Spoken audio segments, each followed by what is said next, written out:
Hello everyone, welcome to वेदीफाइल। आज हम बात करने वाले हैं केमिकल रिएक्शन नंबर 4 की, जो है हमारी carpal amine reaction. That means carpal amine reaction में क्या पढ़ेंगे हम? अमीन की रिएक्शन हम कराएंगे क्लोरोफॉर्म और KOH के साथ, और इसी रिएक्शन को कहा जाता है आइसोसाइनाइड टेस्ट। क्या कहा जाता है? इसी रिएक्शन को कहा जाता है आइसोसाइनाइड टेस्ट। देखिए क्या होता है इसमें। 1 degree amines are when heated with chloroform and alcoholic KOH solution produce isocyanide or carbal amine which have very unpleasant odors। क्या बोला? उसकी बहुत अनप्लीजेंट ऑडियर होती है। हम क्या करेंगे इसके अंदर? जो हमारा अमीन होगा उनकी रिएक्शन क्लोरोफॉर्म और अल्कोहलिक KOH के साथ कराएंगे तो हमें एल्काइल्स आइसोसाइनाइड फॉर्म होते हुए दिखेंगे। क्या ये रिएक्शन केवल 1 डिग्री देंगे? बिल्कुल, ये रिएक्शन केवल 1 डिग्री अमीन ही देती है। जैसे मैं बात करता हूं, सबसे पहले ये आप देख पा रहे हैं CH3NH2। बात क्लियर है? क्या है ये है मेरी एक मिथाइल अमीन, या मैं बोल सकता हूं मीथेनामाइन, एक ही बात है। बात क्लियर है? इसकी रिएक्शन जब हम कराएंगे क्लोरोफॉर्म के साथ CHCl3, ये क्या है? क्लोरोफॉर्म। क्लोरोफॉर्म के साथ और अल्कोहलिक KOH, 3 मॉलिक्यूल आप अल्कोहलिक KOH के देख पा रहे हैं। बात क्लियर है? इसको जब हम हीट करेंगे तो मुझे फॉर्म होता हुआ दिखेगा methyl isocyanide. That means CH3NC, और वहां से 3 KCl मॉलिक्यूल बाहर निकल जाएंगे और 3 ही वाटर मॉलिक्यूल बाहर निकल जाएंगे। तो ये होती है हमारी क्या? Carpal amine reaction. बात क्लियर है? अभी कैसे होती है उसकी भी हम मैकेनिज्म करेंगे, पर उससे पहले हम एक रिएक्शन और देखते हैं। देखिए, अब मैंने लिया एक एनिलीन का मॉलिक्यूल, एक बेंजीन है जिसके ऊपर NH2 लगा हुआ है। ये मैंने लिया एनिलीन का मॉलिक्यूल। इसकी रिएक्शन वही क्लोरोफॉर्म और 3 मॉलिक्यूल KOH के साथ कराएंगे। इसको हीट करेंगे तो हमें फॉर्म होता हुआ दिखेगा फिनाइल आइसोसाइनाइड, और 3 मॉलिक्यूल KCl के बाहर निकल जाएंगे, 3 मॉलिक्यूल ही H2O के वहां से बाहर निकल जाएंगे। अब बात करते हैं इसकी मैकेनिज्म की कि किस तरह ये रिएक्शन प्रोसीड होती है। तो इसकी मैकेनिज्म कैसे होती होगी? देखिए, सबसे पहले मैकेनिज्म में फर्स्ट स्टेप होती है कि जो हमारा क्लोरोफॉर्म होता है CHCl3 जो होता है, उसकी रिएक्शन कराई जाती है सबसे पहले बेस के साथ। किसके साथ? बेस के साथ सबसे पहले उसकी रिएक्शन कराई जाती है। तो बेस क्या करता है बताइए? जो हमारा क्लोरोफॉर्म होगा उसमें जो हाइड्रोजन होगा उसको क्या करेगा? उसको एक्सेप्ट कर लेगा। दैट मींस वहां से H+ को निकाल लेगा और वहां पर माइनस चार्ज जनरेट कर देगा। दैट मींस जो आप यहां पर क्लोरोफॉर्म देख पा रहे हैं, इसकी रिएक्शन कराने जा रहा हूं मैं KOH के साथ। जैसे ही इसकी रिएक्शन होगी तो क्या होगा बताइए? जैसे इसकी रिएक्शन होगी तो बेस ने एक H मेरा निकाल लिया है, वाटर का फॉर्मेशन कर लिया है एक, और यहां पर एक नेगेटिव चार्ज जनरेट हो गया है जहां पर 3 Cl मेरे लगे हुए हैं। बात क्लियर है यहां तक? देखिए आगे क्या होगा? उस Cl से, उस कार्बन से एक क्लोरीन मेरा बाहर निकल जाएगा इलेक्ट्रॉन लेके, और क्या फॉर्मेशन कर देगा? एक कार्बीन का फॉर्मेशन कर देगा। दैट मींस हमारे पास क्या बन चुका है?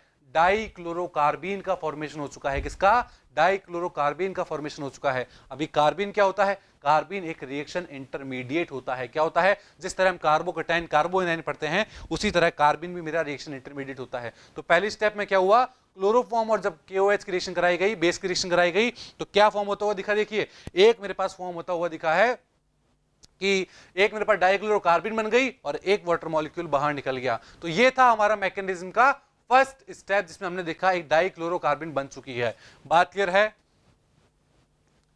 अब क्या होगा? जो हमारे पास डाइक्लोरोकार्बीन फॉर्म हुआ है उसकी रिएक्शन किसके साथ कराई जाएगी बताइए? उसकी रिएक्शन वही अमीन के साथ कराई जाएगी, या मैं बोल दूं एनिलीन के साथ कराई जाएगी। तो देखिए, ये आप यहां पर एनिलीन देख पा रहे हैं। इसकी रिएक्शन जब हम डाइक्लोरोकार्बीन के साथ कराएंगे तो नाइट्रोजन के ऊपर जो लोन पेयर रिप्रेजेंट होते हैं वो अटैक करेंगे। किसके ऊपर? उस डाइक्लोरोकार्बीन के ऊपर अटैक करेंगे, और जैसे ही उसके ऊपर अटैक करेंगे तो एक ये प्रोडक्ट फॉर्म होता हुआ दिखेगा। क्या? एन नाइट्रोजन के ऊपर पॉजिटिव चार्ज आ चुका है, और CCl2 के ऊपर जो कार्बन था वहां पर उस कार्बन के ऊपर नेगेटिव चार्ज आ चुका है। बात क्लियर है? तो क्या होगा बताइए? यहां पर जहां पर negative charge, positive charge nitrogen है, वहां से एक H मेरा निकल जाएगा, और वो H मेरा जो कार्बन के ऊपर नेगेटिव चार्ज है वहां पर जाकर लग जाएगा। दैट मींस नेक्स्ट स्टेप में क्या बना? देखिए, एक बेंजीन रिंग है जिससे एक नाइट्रोजन लगा हुआ है, उस नाइट्रोजन पे क्या लगा हुआ है? एक हाइड्रोजन लगा हुआ है। मेरा बात क्लियर है? उस नाइट्रोजन से दूसरा बॉन्ड बन रहा है, उस पे क्या लगा हुआ है? एक कार्बन है जिससे एक हाइड्रोजन और 2 Cl जुड़े हुए हैं मेरे। बात क्लियर है? एक हाइड्रोजन और 2 Cl जुड़े हुए हैं। बात क्लियर है?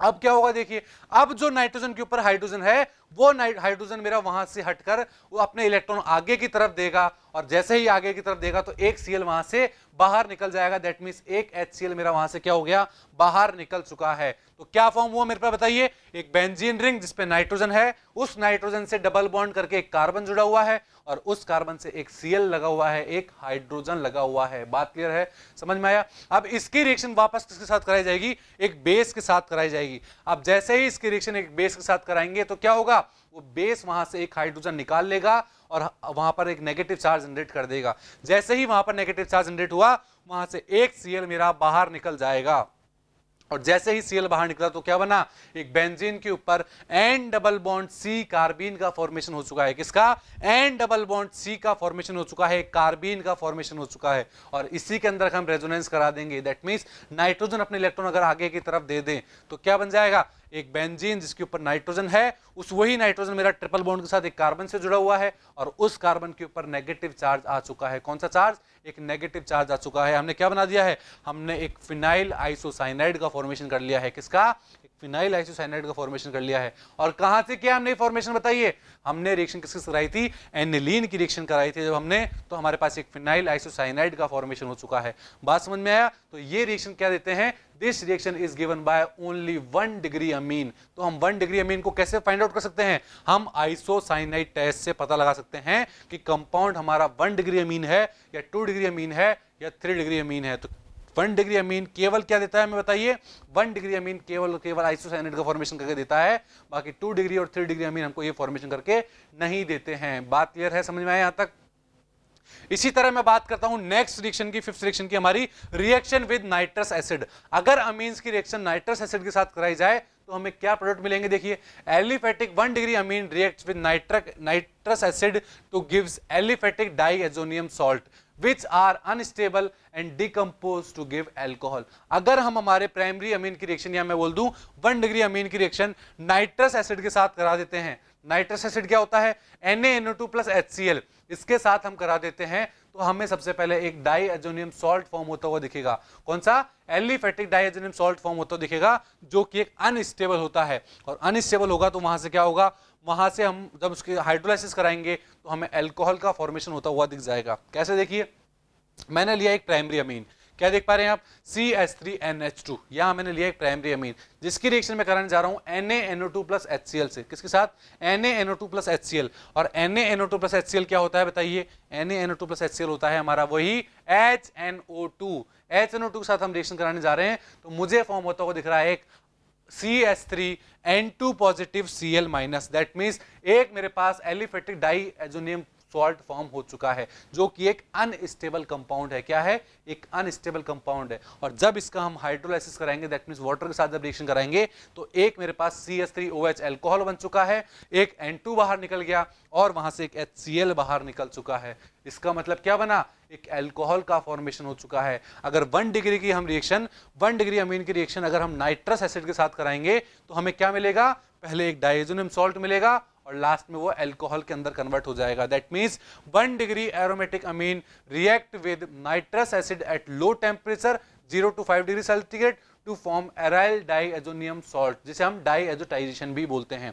क्या बोला मैंने, अगर हम 1 डिग्री अमीन ना लेके, एलिफेटिक अमीन ना लेके 1 डिग्री एरोमेटिक अमीन ले लें और उसकी नाइट्रस एसिड के साथ रिएक्शन कराएंगे तो क्या फॉर्म होगा बताइए, तो वहां पर बेंजीन डाइएजोनियम सॉल्ट फॉर्म हो जाएगा। जैसे मैं बात करता हूं, मैंने एनिलीन लिया, उसकी रिएक्शन कराई HNO2 के साथ, मैं उसकी रिएक्शन कराने जा रहा हूं, that means NaNO2 plus HCl, जिसको हम बोलते हैं HNO2 के साथ रिएक्शन कराने जा रहा हूं इस टेम्परेचर पर। ये रिएक्शन होती है हमारी 0 to 5 डिग्री सेल्सियस टेम्परेचर के ऊपर। बात क्लियर है, इसके ऊपर जब रिएक्शन कराएंगे तो मेरे पास एक बेंजीन डाइएजोनियम क्लोराइड फॉर्म होता हुआ दिख रहा है, NaCl बाहर निकल गया है और 2 H2O के मॉलिक्यूल वहां से बाहर निकलते हुए दिखाई दे रहे हैं। दैट मींस क्या हुआ, 1 डिग्री की रिएक्शन जब हम कराते हैं तो डाइएजोनियम सॉल्ट मिलता है। अगर एलिफेटिक लिया है तो एलिफेटिक डाइएजोनियम सॉल्ट मिलेगा, और एरोमेटिक लिया है तो एरोमेटिक डाइएजोनियम सॉल्ट फॉर्म होता हुआ दिख जाएगा। बात क्लियर है। If temperature rise above 278 kelvin temperature, क्या बोला मैंने, अगर टेम्परेचर को हम 278 केल्विन से ऊपर ले जाते हैं, then the initial form diazonium salt decompose and form phenol. जो हमारा ये डाईएजोनियम क्लोराइड बना है, क्या बोला मैंने, एक एरोमेटिक डाईएजोनियम सॉल्ट बना है। इसका अगर हम टेम्परेचर इंक्रीज कर देते हैं, क्या बोला मैंने, इसका टेम्परेचर अगर इंक्रीज कर देते हैं हम कितना, 278 केल्विन से अगर थोड़ा सा बढ़ा देते हैं तो क्या होगा बताइए, वो मेरा एक फिनॉल के अंदर कन्वर्ट हो जाएगा। किसमें, आप देख पा रहे हैं एक बेंजीन है जिसके ऊपर OH लगा हुआ है, एक फिनॉल के अंदर कन्वर्ट हो गया है और N2 गैस बाहर निकल गई है और एक HCl बाहर निकल गया है। बात समझ में आई। तो 1 डिग्री के अंदर आपको एक बात ध्यान रखनी है कि 1 डिग्री की रिएक्शन अगर नाइट्रस एसिड के साथ कराएंगे तो हमें सबसे पहले डाईएजोनियम सॉल्ट फॉर्म होते हुए दिखेंगे, और अगर वहां पर और हीट करते हैं, हाइड्रोलाइसिस कराते हैं, तो एक फिनॉल बन जाएगा और N2 गैस वहां से बाहर निकल जाएगी। बात क्लियर है। But 2 degree and 3 degree amine react with nitrous acid in a different way. जो मेरी 2 डिग्री और 3 डिग्री अमीन होती है वो नाइट्रस एसिड से कुछ अलग तरह से रिएक्शन करती है। कैसे रिएक्शन करती है, देखिए मैंने लिया, ये मेरा 2 डिग्री अमीन है, सेकेंडरी अमीन है, कौन सा, नाइट्रोजन है जिसमें 2 R ग्रुप लगे हुए हैं, एक H लगा हुआ है। इसकी रिएक्शन अगर मैं HNO2 के साथ कराता हूं, दैट मींस इस HNO2 के साथ रिएक्शन कराऊंगा तो क्या बनेगा, देखिए यहां से ये देख पा रहे हैं एक वाटर मॉलिक्यूल यहां से बाहर निकल जाएगा, और जैसे ही वाटर मॉलिक्यूल यहां से बाहर निकला तो ये प्रोडक्ट फॉर्म होता हुआ दिखा है मेरे पास। क्या है, देखिए नाइट्रोजन है जिससे 2 R लगे हुए हैं और फिर single bond nitrogen double bond O लगा हुआ है, ये प्रोडक्ट फॉर्म होता हुआ दिख जाएगा। बट 1 डिग्री के साथ जब हमने कराई थी तो वहां पर डाईएजोनियम सॉल्ट का फॉर्मेशन हुआ था।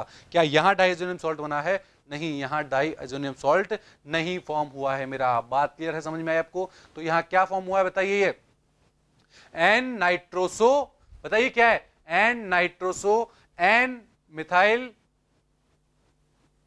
मीथेनामाइन बोल सकते हैं, या फिर एन एल्काइल एल्केनामाइन बोल सकते हैं हम इसको। बात क्लियर है, समझ में आया क्या फॉर्म हुआ है।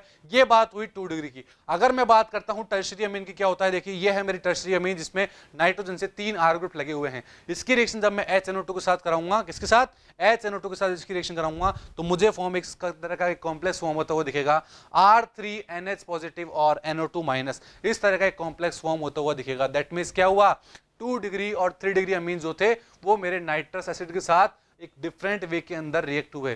तो क्या हम नाइट्रस एसिड की हेल्प से 1 डिग्री, 2 डिग्री और 3 डिग्री को डिफरेंशिएट कर सकते हैं? बिल्कुल कर सकते हैं। 1 डिग्री के साथ डाईएजोनियम सॉल्ट मिलते हैं, 2 डिग्री के साथ क्या मिलता है बताइए हमको, 2 डिग्री के साथ जब रिएक्शन कराते हैं हम तो क्या मिलता है, एन नाइट्रोसो एल्काइल एल्केनामीन फॉर्म होता हुआ दिखता है, और 3 डिग्री के साथ जब हम कराते हैं तो हमको इस तरह का एक कॉम्प्लेक्स फॉर्म होता हुआ दिखता है। बात क्लियर है। तो ये बात थी रिएक्शन विद नाइट्रस एसिड कि किस तरह हमने नाइट्रस एसिड के साथ रिएक्शन कराई। आई होप आपको समझ में आया होगा। Thank you.